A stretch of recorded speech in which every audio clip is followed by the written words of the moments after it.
time to do this run, hopefully with a little bit more energy. So, just to lay the groundwork, this is basically a rough route idea of what any percent, no major glitches looks like. A route that mostly exists to kind of get the game to not be version locked anymore. This run wasn't intended to be a full run, so it has a few off bits, and a decent bit of it is done on the fly. But it does end up being a pretty good run, so I went with it. Didn't really have a choice. Sometimes you just have to take them as they come. Anyways, if I sit here and keep monologuing about this, we're never going to get started, so let's go and start. The layout on this recording is awkward, I know, and honestly, just for being able to see the inputs alone, I probably should have made the top screen bigger. But this is at the time, I was just recording this just in case. This intro is going to go through as usual. Nothing changes here. Literally nothing about this run is going to change until after we get the farm. That's just something that doesn't change, unfortunately. Speaking as someone who grinded this game a lot to get the 80% record, and has done endless amounts of routing on this game, I have seen this intro far too many times. At least for me, hearing the English voice acting again and being able to see the text in English was something I hadn't been able to do in a long, long time. Still sounds weird to me now. I'm so used to the other voice acting.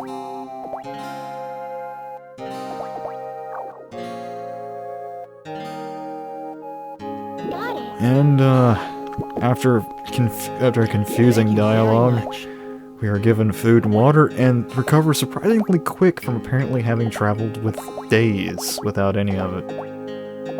I just removed some letters off the name. This basically doesn't save any time in the end, but I just do it for fun. Because now my name is Rag. Alternatively, you can be Ragu. That's really about all you can do. The amount of time that your name will show up in dialogue and the amount of time it takes to remove that is basically won't save you any time. Mist is just going to give us the farm. This is the whole intro speech about how she doesn't actually work on it very much. The orc shows up, and they tell us very ineffectually how to fight. So we want to open up with a normal beast swing. This will hopefully knock the orc down. As soon as it stands back, we're going to start charging it as soon as it's knocked down, and release it just before it fully stands up, and we should hit it before it has a chance to do anything, and just end this fight immediately. RNG can make this go wrong thanks to misses or it not toppling. If you're really grinding that hard for world record and that's going to miss you something, then that's a reset, I'm afraid, but don't really worry about it most of the time. As long as you don't sit here forever fighting it, you're good. As for this dialogue, it's always, when all four options show up, go for the bottom one, and then just hit A again. And we get seeds. We won't be growing vegetables, we'll be merely selling them. Name the farm whatever she says at the end of it is completely random, doesn't matter what it's called. And we can start the run. And this is where things change immediately. If you've seen any other runs of Rune Factory 1, sleeping immediately isn't something we do. In fact, on a lot of the runs, we don't even sleep the first day. This is just a safety save. I don't really know why I did it, but sure. I guess it's just so I didn't have to restart the intro again or something if I needed to take retakes of this. Because this isn't a legitimate run. This is all one take, but I don't consider it legitimate. This is a really rough emulator run. That right there was the only reason why we needed to sleep at all. We need to see the Bianca and Jasper cutscene in order to actually have them show up in their manor later, and we need to get in their manor. And here we're doing the Carmite Cave skip. This first one doesn't go through. I end up doing this twice in the run, so you'll see it twice, though, and even though you maybe see the inputs up there, it's not the most helpful sometimes, I'll be honest. I originally quit this game because I couldn't figure out the skip. The only person who knew how to do it never really bothered saying anything on how to, so I just had to figure it out for myself. This used to be one of the hardest tricks, but I found a more consistent way to do it, and I'll be getting to work on a video of actually explaining really the precise way to get this to work. But my universal tricks and glitches guide does have a updated description, kind of lengthy, on what makes this actually work. It's effectively kind of like a lag trick. But yeah, once we're in the cave, we're good. We need to see this dialogue, and the only reason why we really need to get in here on this run is mainly for this right here. We get the escape spell, and being one of 2 warping type spells, not having to buy it, like teleport, means we save 200G, and we are going to be cutting it thin on the amount of stuff we can buy. There's also free sellable stuff in here, and 3 medicinal herbs thanks to having spent, 2 days total. Getting these 2 these herbs, that's a full potion right there. And now we let an orc beat us up. A very common strategy in Rune Factory 1 is to knock yourself out. If you do this inside of a dungeon, the game enters game over state, you die. This doesn't happen starting with Rune Factory Frontier and every game after. And yeah, we get our daily fiber by eating some withered grass. It does 5 points of health damage, which is enough to knock us out. And for reference, that last crit that orc did on us, that brought us down to 1. So we cut that tight. Usually I would suggest... Take care. I usually suggest getting to about 20. And then just leaving and eating 4 or 5 pieces of grass. You look a little pale. It's a lot safer, because if it kills you there, the run's ended. There you go. Have fun.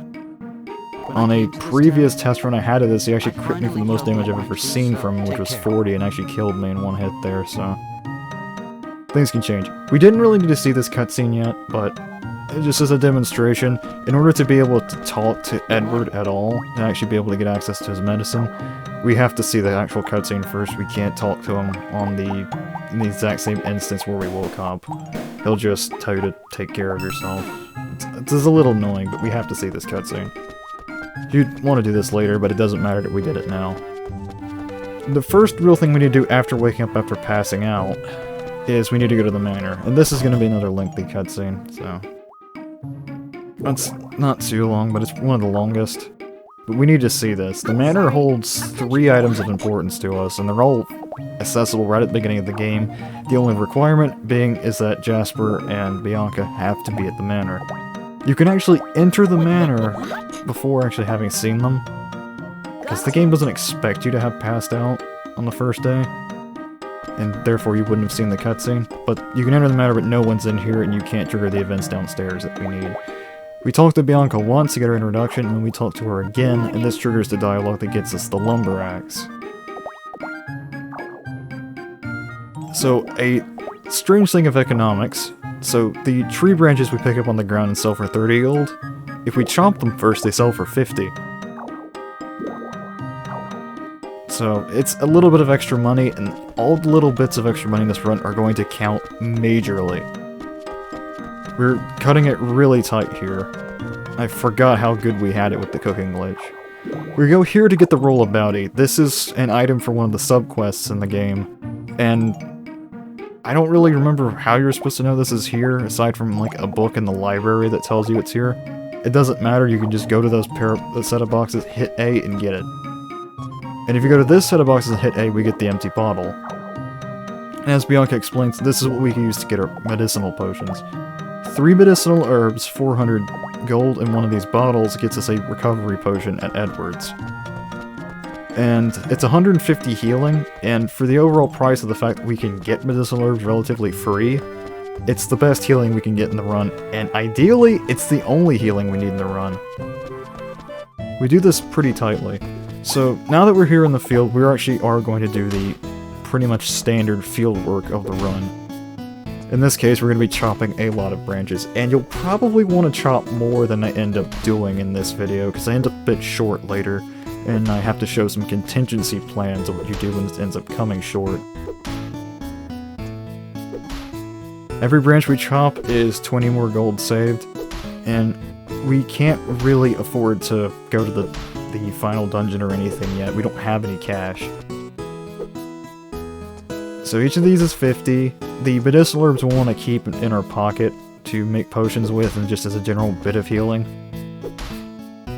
The colored herbs, the yellow and red ones and the ones that show up in the caves, those are only 5 points of healing, but they're not too bad of a safety thing. The bamboo shoots sell for 130 and they're pretty valuable, and we can get a decent number of them in fact. But yeah, this is pretty much just going to be field management. Since we already had our pass out section, it's fine. And the other big important thing about the passing out is, I might have forgotten to mention this time around, is that it sets the present time of day to 10 o'clock in the morning. Almost all the businesses open at 9, so this easily skips us past the time period, and we don't have to wait 3 real-time minutes in order for everything to open up. Now, we're doing this at this moment here, chopping all this wood and stuff, because we need it to hit 12 o'clock. We need the bar to open for the Rollabout side quest, and there's no better time to do this than this dead time here, so we just chop wood and spend a little bit of time. We're gonna run a little bit over the time, but that's fine. We can't really do anything about that. That's just gonna happen because we were a little bit ahead from having passed out. Now heading over here, when you hit A at the log pile here, as long as you have lumber in there, you'll pick up a piece of lumber and remove it from the pile. It actually picks up instantly, as you can see here, so you can kind of just roll your thumb or fingers from A to X, just in a pattern. You can even see it up there on the input viewer. And that's all you really need to do here. Just do it so you can't pick up any more and just leave. I find it interesting that this run kind of includes bits of, in fact, pretty much every run that you can do in Rune Factory 1. There's all small parts of strategies in here weaved everywhere. Picking up lumber and selling it is actually something we used to do from when we used the summer contest, the adventure contest, to get lumber to make a barn to do the original version of the zone pass skip. And we used to get a ton of excess lumber, so we'd pick that up and sell it for money, because this is before we had cooking glitch to make infinite piles of cash out of magic fish that we produced from the air. Because, I mean, if someone sold you magical raw fish, why wouldn't you pay 200,000 gold for it? Regardless, we're just gonna go and hand Emmett the Rollabouty, and this immediately completes a side quest. That's all you have to do for him. He doesn't have to be upstairs or anything. This is in fact so effective, he immediately hits 7 friendship points with us. And he gives us what's more important than his friendship, the ultimate curry. We could eat this, but we don't really care. We already had our fiber for the day, we're just gonna sell this. It's worth 800, and this is going to go a long way into shoring up the amount of money we need to make. And while we're here, we go ahead and sell off any of the extra wood and stuff we don't need, and extra medicinal herbs. We only need 1 medicinal herb for the run, provided you don't walk in anything extra. But there's usually some safety ones in the final dungeon anyway, it doesn't matter. With that money sold, we've got a decent pile of cash, so we're gonna go to Leo's. We're gonna see this dialogue between Leo and Camus. Hey, I can forge anything you want. And after this, we're just gonna talk to him, and we're gonna actually make our weapon choice for the run. And for any percent, no major glitches, there's really only 1 weapon choice available, unfortunately. Whereas a long time back, we used to use the steel sword, a one-handed sword type weapon. It worked because we already leveled up a little bit, and we had a weapon. We actually had, it had some more damage. The broadsword in this run does too little damage to be useful. By the time we can level up for it to do any damage, we've already consumed pretty much all the healing we could buy, having saved. The spear is overall just too slow and a little too weak for any runs that are glitched. On glitchless, it has a specific use, which is that you can clip through certain enemies with this charge attack. Which is, it's a pretty decent use. It's only considered a speed trick because you don't really do anything major with it. But this only leaves us with the Claymore as the final option, and it's not a bad choice. We actually used the Claymore in the original any% before it became an arbitrary code exhibition. And also we stopped by Mist to pick up the other medicinal bottle. And now, because I was a little too short in cash and there's nothing to do, I have to break back into Carmite Cave again to go find something to sell. In doing this, I decide to go ahead and test a small strategy on picking up a level while I'm here to see if it would help boost my damage output. Because as is, the Claymore in Greed Cave will only do 1 damage on its normal swings no matter what, and its charge attack will still barely do anything. We can still manage there, but as you can see here, we do plenty good damage to these enemies here, they just don't give much XP.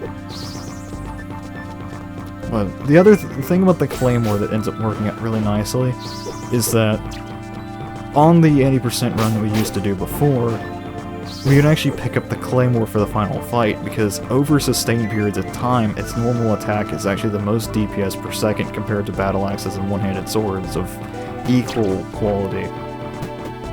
The charge attack on it is also a pretty wide swing, and albeit being kind of slow, it does have a very wide range and doesn't topple enemies, which is a very annoying factor.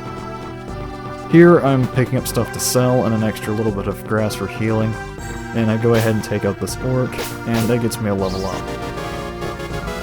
That having been done, I run down here and entirely forget that escape lets me warp to the front of the dungeon. I guess I'm just too used to having teleport around or too worried about losing my invincibility. I had an extra antidote herb, it's fine. I carried an extra one just in case. But with all this done, and hopefully me not confusing stuff too much by having to jump around,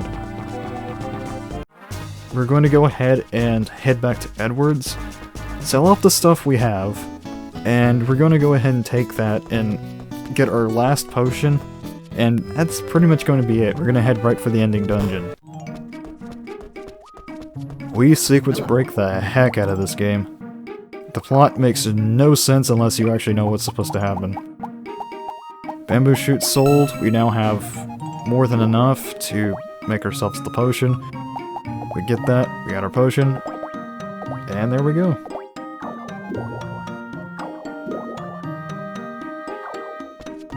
Now we're on our way. If you find yourself struggling with the Carmite Cave skip, don't worry. Like I said, it almost made me quit the game before with how difficult it was. But after a bit of practice, you can get a hold of it, and the other skip that gets used in a lot more runs is the Greed Cave skip. It's the same type of glitch as the Carmite Cave skip, a zone pass. It's a lot easier because, for whatever reason, the event trigger on the final dungeon is incredibly thin. This one should be a lot easier to get your hands on to begin with, though I think you can figure out the intricacies of the glitch itself a little bit better from trying to do the Carmite Cave, but it's a matter of whatever works for you, learning first.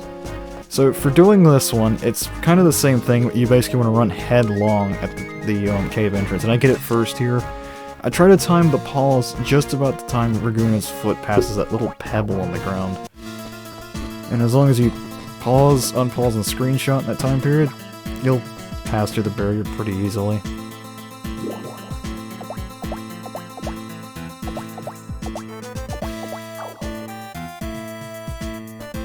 And now begins the last actual glitch we'll be making use of, which is the invincibility glitch that I've alluded to. The way this works is the teleporting animation has about 1 to 2 frames after the end of it. Like, your arms will immediately, go to your sides. And if you screenshot during these 1 to 2 frames, it'll break the state graph, and you can retain your movement again. So, I get it on this one. On hardware, you'll usually see your arms locked to your side. On emulator, sometimes you'll see your arms revert to being back up in the air. There's a little bit of leeway on this glitch, but as you see, when you get it right, as long as you just run headlong into a zone transition, you'll interrupt the warp, you'll become kind of slightly smaller, but nothing will be able to hit you anymore. If we didn't have this glitch, we probably couldn't make this work. The thing is the invincibility glitch has been around a long time in a somewhat different form, and I'll cover it when we get to it, because in fact it was done on the second to last floor of this dungeon before, but for the moment I need to cover the details of how we end up fighting through this dungeon. So as you know, we don't do very much damage to these enemies. We're doing 2 to 3 to the shift there that spawns the monsters. And it has like 200 HP, so it's gonna be a while before we take this out. But the Reaper takes a lot more damage, and because of this, we're going to start doing some leveling off of them. They drop way more XP than the shifts do anyways, so we're going to be getting a good couple of levels here, which helps a lot. Every level we get improves Raguna's strength points, which improves the amount of damage we deal, as well as increasing our max HP, which means that as soon as we run out of RP, that's how many hits we can do. This still will take a decent bit, but with the way this run works out, with how much damage the charge attacks deal, we should never really end up needing to use any healing items, thanks to what I call level cannoning, a term I borrowed from desktop dungeons, wherein that when you level up, your HP is restored to full. It'd be nice if your RP was restored to full too, but you can't have everything. But in doing this, we save on actually having to heal ourselves, given our HP now is basically our stamina bar for how often we can swing our sword. Gonna keep spinning.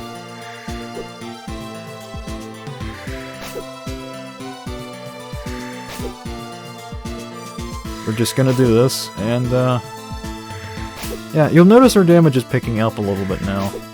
And the any % route used to buy both a claymore and a great axe, or rather the battle axe. And the thing is that the battle axe does way more damage on this per charge attack and is far more efficient at killing these enemies, taking down the ships, and moving through the dungeon. This is the only weapon we can afford, so this is all we've got. And yeah, now because we need to kill enemies for XP, it would have probably been a better idea to go ahead and take down that Reaper while I was there. I'd already done a good number of hits on him, and the XP can overall come in really nicely, as the main part of this, section of the run is your XP route.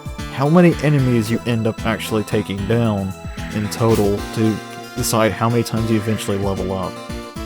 If done right, you want to level up right on the last group of enemies of the dungeon, so that way you head into the boss, the highest level you're at, with a full HP bar.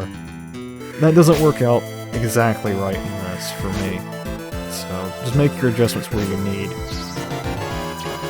But our main focus is to just take down the shifts, and originally before with the 80%, we would just completely we'd berserk through this dungeon. As soon as we broke a shift, we'd pretty much run and just leave it. But if we've damaged the enemies a fair amount already, it's not a bad idea at points to perhaps go ahead and do some spin swings. Because our Claymore isn't the most highest damage weapon and we're having to deal with a lot of defense on enemies, any extra strength points really helps. And see, instead of grabbing those healing items there, I would have been more better suited just finishing off those orcs anyways. I'd already done plenty of damage, and taking them out would have been easily another level on me. And that's just a little bit more damage, and every little bit more damage means the faster you take out enemies. And given the final boss has 2,400 HP, those damage numbers start to add up. Finding that range between where the amount of XP gained to levels in strength versus just simply having gotten down there earlier, finding the right balance there is going to be important in this run. What is also important in this run is not bothering to fight the Little Mage, which is something I just on habit cannot resist doing. This bugger annoys me. So, the Little Mage possesses one of the few attacks in this game that can still collide with us. The the Flamestorm there still has a hitbox that will push us around but doesn't do any damage. And the Lifesteal spell will collide with us and still heal him, though we don't lose any HP. This actually makes taking them out very hard and usually a waste of time.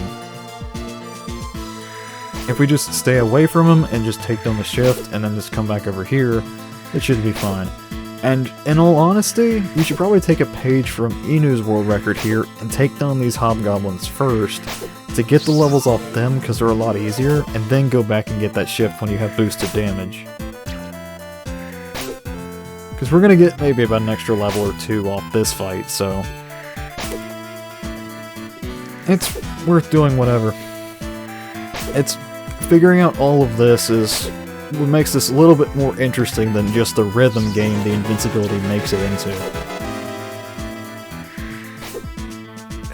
Back when we had to use the battle axe, we had to manually try to move the enemies around so we could hit them all in one swing.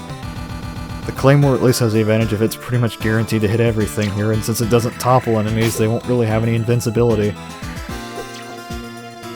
Their invincibility's gone by the time we're back to fully charged, so we just spin around.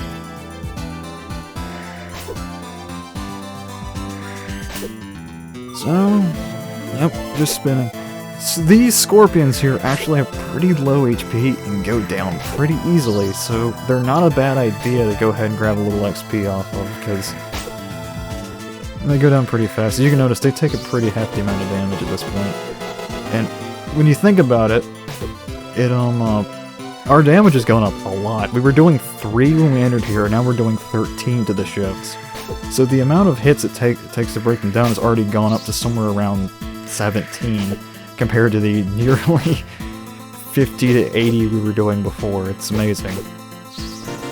Another level up in our pocket, and now we've got this dragon. Make sure to go ahead and try to get this dragon in your swings here. He is very easy to take down. Some really free XP. I used to skip him back in the day because I didn't realize how weak he was. You would think a dragon would be a little bit tougher, but no, this guy, he has like no defense. So like, yeah.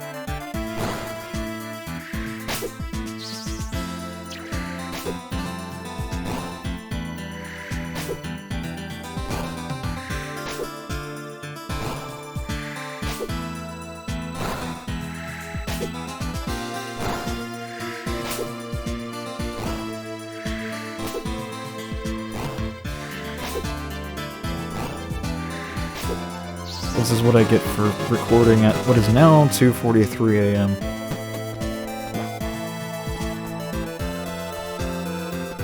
So, this fairy right here has the other spell that can actually move us around that whirlwind. If we get hit by it, it pushes us away, and usually pushes you away twice, just like the Firestorm that the little mage has. So we want to avoid this.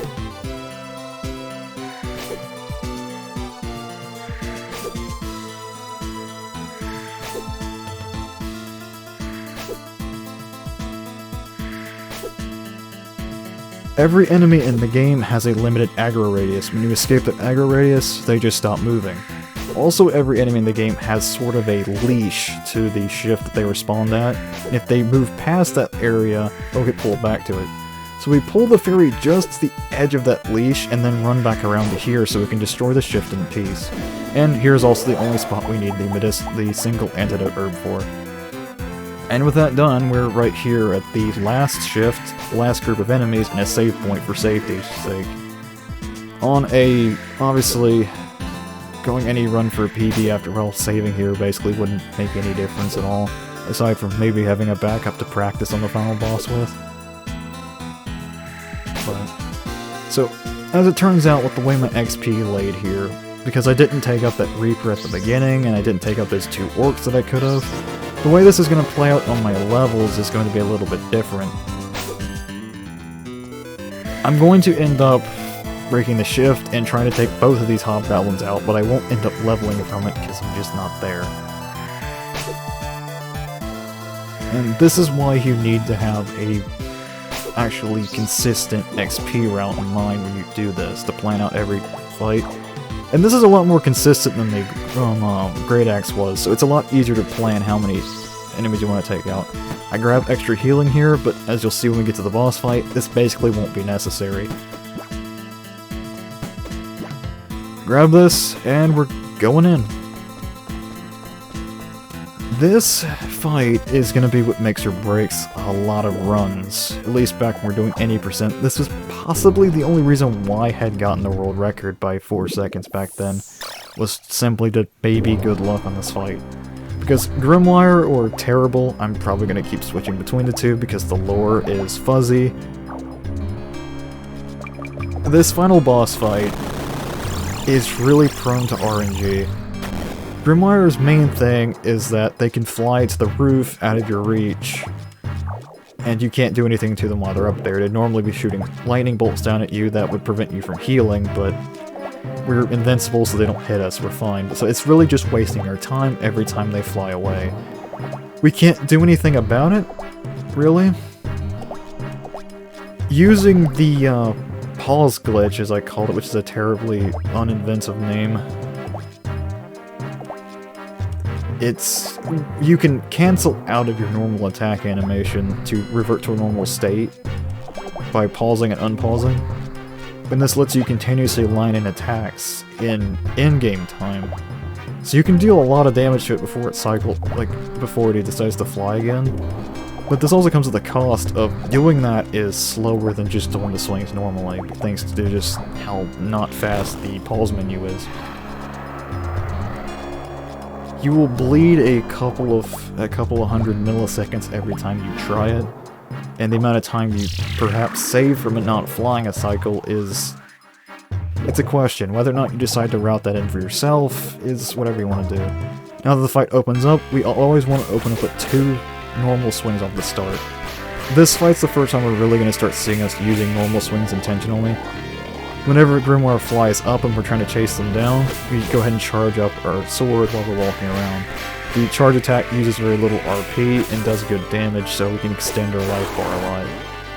Otherwise, we want to be using our normal swings a decent bit, because over time, as I've mentioned before, they do way more DPS than the other weapons over time, but also kind of partially lost by flying away a lot.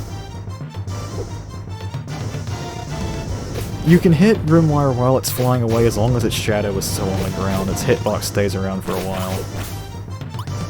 And so for the HP management here is also going to be something relatively important that's worth noting.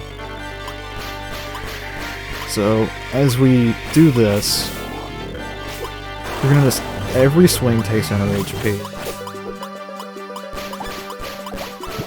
We want to start with our big heals first, our 2 recovery potions, and I usually end up eating the small stuff first on this run, which isn't the idea you want to do. You want to bring your HP really low. If you need to, even briefly pause to look at how much HP you have, so you know how many swings you have left. And then when you get to an incredibly low amount of HP, go ahead and drink a recovery potion and then get back to fighting, because we don't want to spend too much time healing here. We want to get every second we can to deal damage. And ideally, we won't really need much healing outside of the 2 recovery potions anyways. We should be fine. As long as you came in here leveled up and not with a bit of HP loss like I did, you shouldn't even need any extra healing. And as long as you just pace out how many normal 2 swing combos you do and spin attacks, you should be good.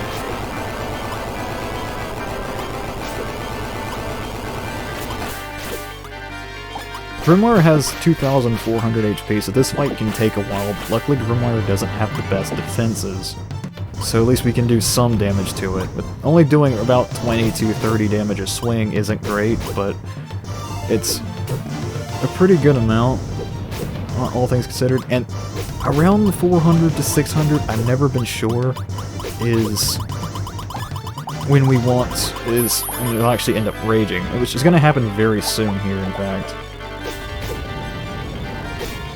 Yep, right here. And I actually managed to knock Grimoire out of its flying by triggering its rage first, and even though Grimoire decided to fly away anyways. He's annoying like that. In his enraged state, Grimoire is going to spam attacks a lot more often, and will be more prone to flying away simply because it's gone through its attack cycles faster. Sometimes I've had him just stand in front of me almost the entire time. But when you get him to this point, you know you've got him low, so you can really start mashing on that sword. And you just start mashing any normal swings you have, as long as you've got a decent bit of HP left. And I catch Grumar with just a little bit of extra HP to go here. And there we go. A level up that doesn't matter, and honestly with Grumar down, that's pretty much the whole run. The rest of this, the whole rest of the end of the run is basically ceremony. You could realistically call the timer right here on taking out Grimoire, but the fairness of saying this is a speedrun in which you complete the game as fast as possible, the completion of the game is on seeing the credits. Or rather, triggering the credits sequence is where we stop it. And that's not but for a little while longer after this. Long dialogue, but after this point you don't have to worry about fighting, there's no chance of you losing the run anymore, it's just some simple movement that, if you've seen the ending of the game as many times as I have at this point, becomes probably almost doable blindfolded.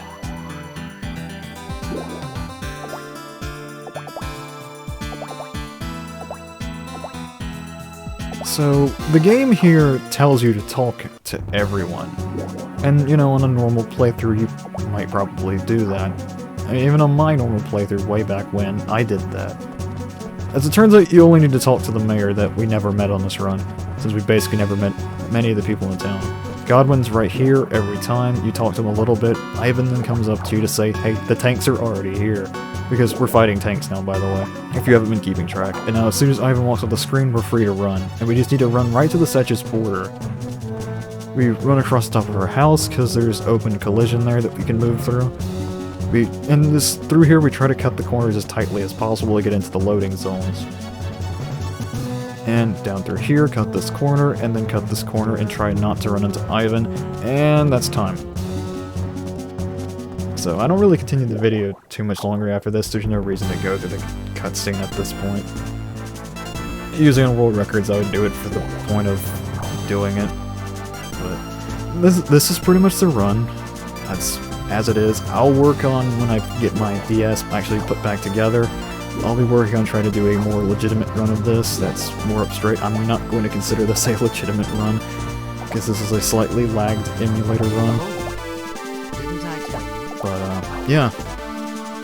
If you've got any questions about it, I have all my information on how to find me on Discord with these things, or you can just ask in the comments or anything like that. I very regularly check them. So, yeah, I never know how to end these things, so I'm, just gonna leave it here.